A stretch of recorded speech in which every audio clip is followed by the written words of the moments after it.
Assalamualaikum warahmatullahi wabarakatuh. Alhamdulillah, alhamdulillahi muwaffiri thawabil ahbabi wa mukmilil ajr wa ba'isi dhalamil layli yansafuhu nurul fajr al-muhiti ilman bi kha'inatil a'yuni wa khafiyatis sadr wa mu'allimil insani ma lam ya'lam bihi wa lam yadr. والصلاة والسلام على سيدنا وحبيبنا وشفيعنا محمد صلى الله عليه وسلم عبده ورسوله الذي نبع الماء من بين أصابع يده صلى الله عليه وعلى آله وصحبه. أما بعد فيا عباد الله أوصيكم ونفسي المذنبة بتقوى الله تعالى فقد فاز المتقون. أعوذ بالله من الشيطان الرجيم. بسم الله الرحمن الرحيم. وإذ تأذن ربكم لئن شكرتم لأزيدنكم ولئن كفرتم إن عذابي لشديد. صدق الله العظيم. Sidang salat Jumat yang dirahmati oleh Allah Subhanahu wa taala, puji syukur tidak henti-hentinya kita panjatkan kehadirat Allah Subhanahu wa taala atas nikmat yang terulur, nikmat keimanan dan keislaman, nikmat kesehatan, nikmat kelapangan, nikmat waktu luang, dan mudah-mudahan seluruh nikmat ini mendorong kita untuk tetap terus menghamba total kepada Allah Subhanahu wa taala. Sidang salat Jumat rahimakumullah, izinkan khatib di kesempatan siang yang sangat singkat ini mengetengahkan sebuah tema terkait dengan pilar-pilar penting di dalam akidah Ahlussunnah wal Jamaah. Pilar-pilar akidah Ahlussunnah wal Jamaah yang mesti tertanam dalam diri kita dan ditanamkan dalam hati anak-anak dan cucu-cucu kita. Yang pertama, Allah Subhanahu wa taala ada. Ini mesti tertanam dalam hati kita dan anak serta cucu kita, karena di luar sana ada paham yang bernama ateisme, paham tidak bertuhan.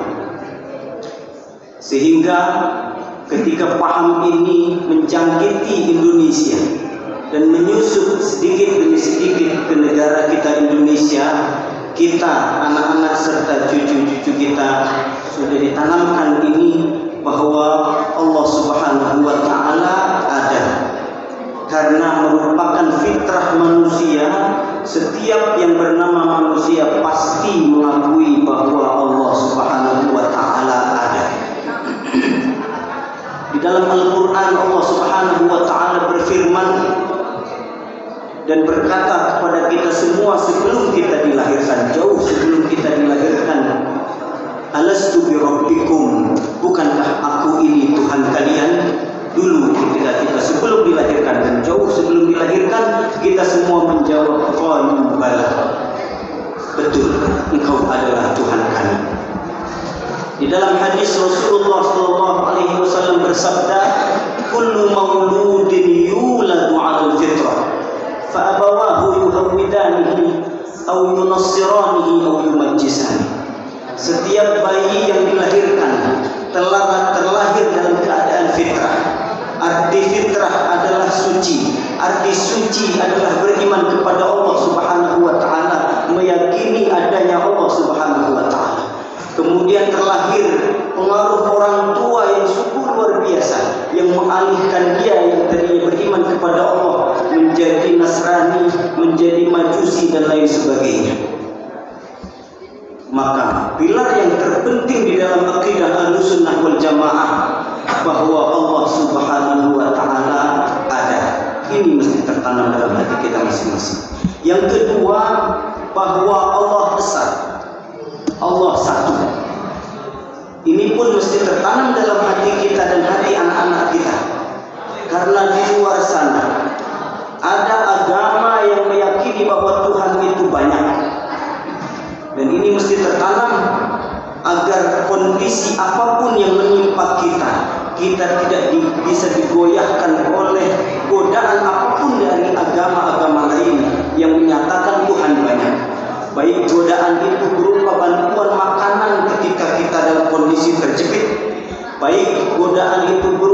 pemikiran dan sebagainya, karena kita sudah diisi dengan keyakinan bahwa Allah Subhanahu wa Ta'ala esa dan satu.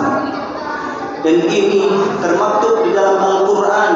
Allah Subhanahu wa Ta'ala berfirman, "Lau kana fihima alihatun illallahu lafasadata."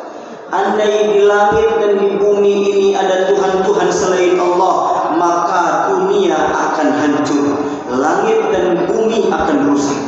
Karena masing-masing dari Tuhan akan berangkat sesuai dengan kehendaknya masing-masing. Di dalam Al-Quran yang lain menjelaskan ketika banyak Tuhan, maka yang terjadi akan hancur dunia ini. Di dalam Al-Quran, "Idzan la dhahaba kullu ilahin bima khalaq wa la'ala ba'duhum 'ala ba'd." Kalau di dunia ini ada lebih dari satu Tuhan, maka masing-masing Tuhan akan membawa makhluk ciptaannya. Wa la'ala ba'duhum 'ala ba'd. Geng Tuhan yang satu akan mengalahkan geng Tuhan yang lain, akan berkelahi, akan saling tarik menarik. Maka akan hancur dunia ketika ada Tuhan selain Allah Subhanahu wa Ta'ala. Maka kesimpulan terakhir dari Allah Subhanahu wa Ta'ala terangkum di dalam surat Al-Ikhlas ayat 1. "Qul huwallahu ahad." Katakanlah wahai Nabi Muhammad bahwa Allah satu. Yang ketiga, pilar akidah Ahlus Sunnah wal Jamaah yang mesti tertanam dalam hati kita dan anak-anak kita, bahwa Allah Subhanahu wa Ta'ala berbeda dengan makhluknya. Ini termaktub di dalam Al-Quran. Allah Subhanahu wa Ta'ala berfirman, "Laisa kamitslihi syai'un wa huwas samii'ul basir." Tidak ada satupun yang menyerupai Allah Subhanahu wa Ta'ala. Berbedanya Allah dengan makhluknya bisa dilihat dari beberapa kategori dan segi. Yang pertama, Allah tidak terikat dengan waktu. Yang kedua, Allah tidak dibatasi dengan tempat. Yang ketiga, Allah tidak dibatasi dengan arah. Yang keempat, zat Allah Subhanahu wa Ta'ala tidak tersusun dari organ. Karena yang tersusun dari organ hanyalah makhluk, Allah berbeda dari makhluknya. Pilar-pilar ini Allah berbeda dari makhluknya, dan perbedaan ini dari banyak segi yang tadi disebutkan. Allah tidak terikat oleh waktu, tempat, arah, karena ini merupakan ciri makhluk. Allah bukan makhluk. Allah tidak diliputi waktu, ruang, dan arah. Justru sebaliknya, Allah lah yang meliputi waktu, yang meliputi tempat, yang meliputi arah, karena Allah pencipta segalanya. Allah Subhanahu wa Ta'ala berfirman, "Allahu muhitun bikulli syai', wallahu bikulli syai'in muhit." Allah Maha meliputi segala sesuatu, tidak diliputi oleh apapun. Ini mesti tertanam dalam diri kita karena ayat Al-Quran yang muhkam tadi. "Laisa kamitslihi syai'un wa huwas samii'ul basir." Tiada satupun yang menyerupai Allah Subhanahu wa Ta'ala, dan ini dinyatakan serta disimpulkan secara tegas di dalam surat Al-Ikhlas ayat yang terakhir, "Walam yakul lahu kufuwan ahad." "Qul huwallahu ahad, Allahus samad, lam yalid wa lam yulad wa lam yakul lahu kufuwan ahad." Walam yakul lahu kufuwan ahad. Tidak ada satupun yang setara, tidak ada satupun yang sama dengan Allah Subhanahu wa Ta'ala. Maka ketika kita melihat ayat-ayat Al-Quran yang ada seolah penyerupaan Allah dengan makhluk, maka kita tidak bisa memahami secara zahirnya. Ada dua cara ulama Ahlus Sunnah wal Jamaah dari era Rasulullah, dari era sahabat Rasulullah, era tabi'in, tabi'in, dan seterusnya. Ada dua cara dalam memahami ayat-ayat yang seolah menyerupakan Allah dengan makhluk. Contohnya adalah ayat Allah yang berbunyi, "Yadullah fawqa aydihim." Yadullah fawqa aydihim. Tangan Allah di atas tangan mereka. Tangan Allah di atas tangan mereka. Kita tidak bisa memahami tangan ini dengan organ. Makna zahir, makna hakiki tangan adalah organ yang memiliki 5 jari. dan ini tidak layak bagi Allah Subhanahu wa taala karena zat Allah mutlak, tidak tersusun dari organ. Susunan organ ini merupakan ciri makhluk. Allah berbeda dengan makhluknya. Maka ada dua cara Ahlus Sunnah wal Jamaah dalam memahami ayat ini. Yang pertama, setelah membuang jauh-jauh bentuk fisik dari Allah Subhanahu wa taala dengan mengatakan Allahu a'lam, Allah yang hanya tahu maknanya. Allah yang hanya tahu maknanya.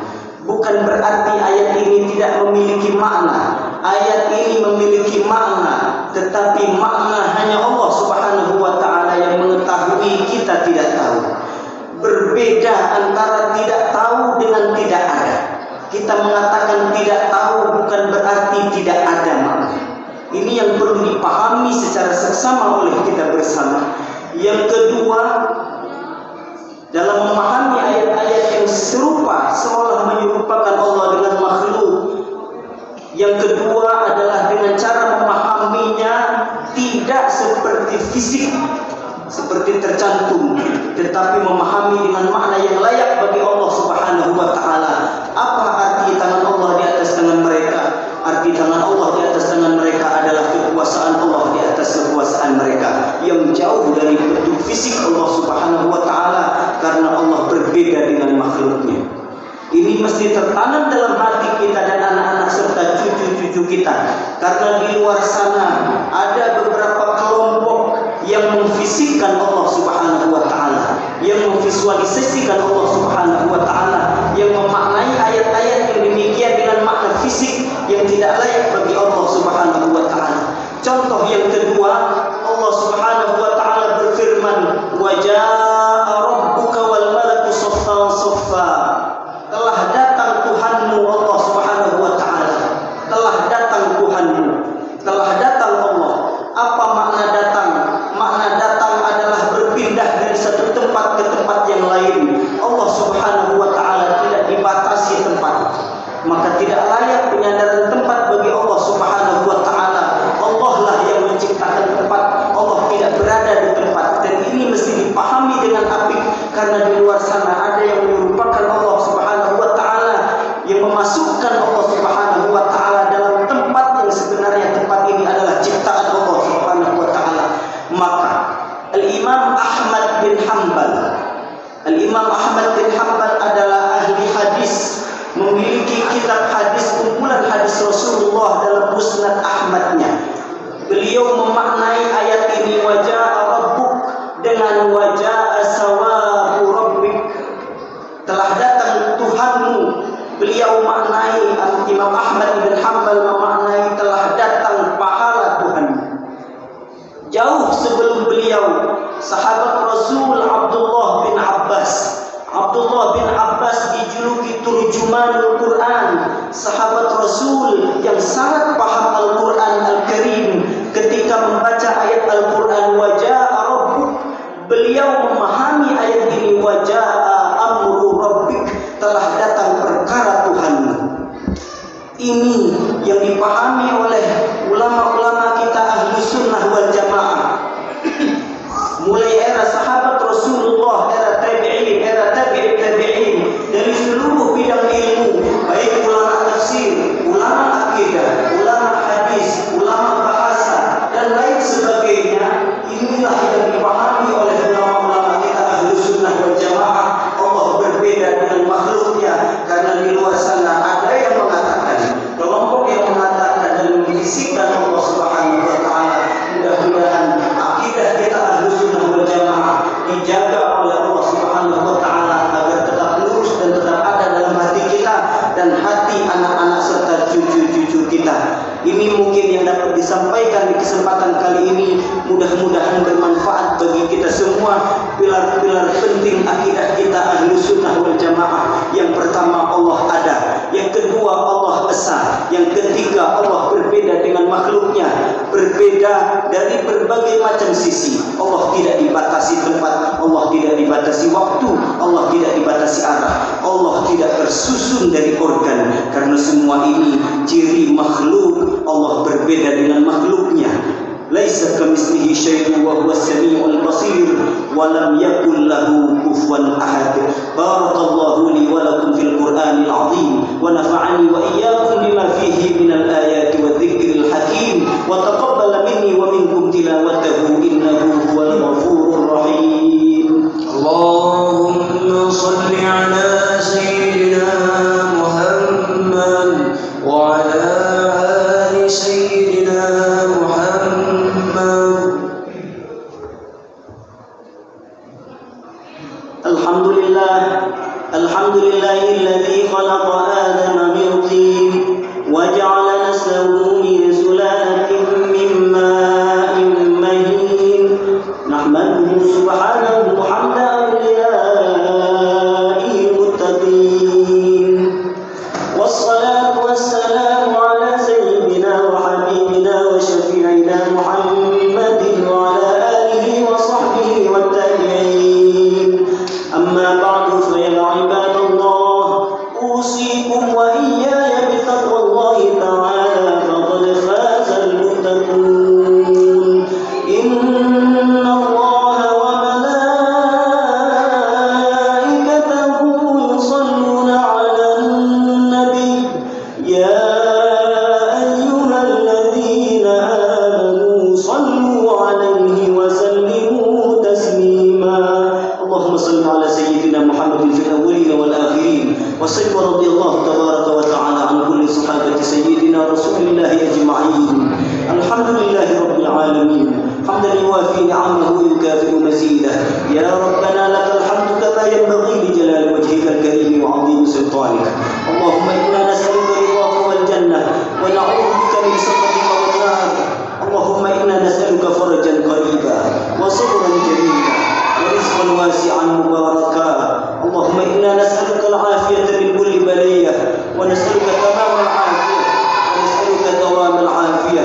اللهم اشف مرضانا ومرضى المسلمين وارحم موتانا وموتى المسلمين. اللهم اجعل دولتنا إندونيسيا دولة مطمئنة سخاء رخاء وسائر بلاد المسلمين. ربنا هب لنا من أزواجنا وذرياتنا قرة أعين واجعلنا للمتقين إماما. ربنا